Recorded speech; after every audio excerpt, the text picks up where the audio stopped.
Cancer জয়ের লড়াইয়ে এক নতুন আশার আলো দেখালেন রাশিয়ার গবেষকেরা।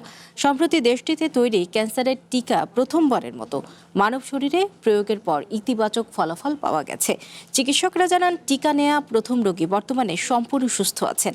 একই সাথে তার শরীরে ক্যান্সার প্রতিরোধে প্রয়োজনীয় রোগ প্রতিরোধ ক্ষমতা তৈরি হতে শুরু করেছে।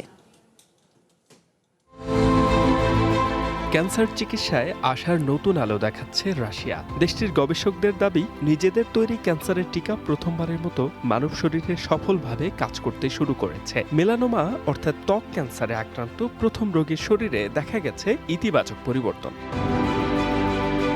টিকাটির অন্যতম উদ্ভাবক গামালেয়া রিসার্চ ইনস্টিটিউটের বৈজ্ঞানিক পরিচালক আলেকজান্ডার গিন্সবার্গ জানান, প্রথম টিকা পাওয়া রোগী বর্তমানে সুস্থ ও স্বাভাবিক আছেন। তার শরীরে রোগ প্রতিরোধ ব্যবস্থা এখন ক্যান্সার কোষ ও টিউমারের বিরুদ্ধে সক্রিয়ভাবে লড়াই করতে পারছে। চলতি বছরের এপ্রিলে ৬০ বছর বয়সী এক ব্যক্তির শরীরে নিউ অনকোভ্যাক নামে এমআরএনএ ভিত্তিক এই টিকা প্রথম প্রয়োগ করা হয়। তৃতীয় পর্যায়ের মেলানোমায় আক্রান্ত ছিলেন তিনি। মস্কোর হার্জেন অনকোলজি গবেষণাগারে চিকিৎসাধীন এই রোগীকে আরও ২টি ডোজ দেয়া হবে। বিজ্ঞানীরা বলছেন, এটি প্রচলিত ক্যান্সার চিকিৎসার চেয়ে সম্পূর্ণ ভিন্ন।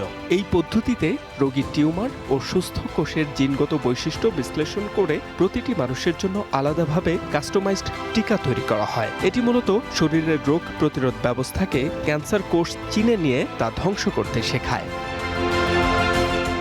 শুধু নিউ অনকোভ্যাকই নয়, রাশিয়া কলোরেক্টাল ক্যান্সারের জন্য অনকোপেপ্ট নামে আরেকটি পেপটাইড ভিত্তিক ওষুধ তৈরি করেছে, যা রোগীদের শরীরে কার্যকর সাড়া দিচ্ছে। পাশাপাশি অগ্ন্যাশয়, কিডনি এবং ফুসফুসের ক্যান্সারের জন্য নতুন চিকিৎসা উদ্ভাবনে কাজ করছেন দেশটির গবেষকেরা।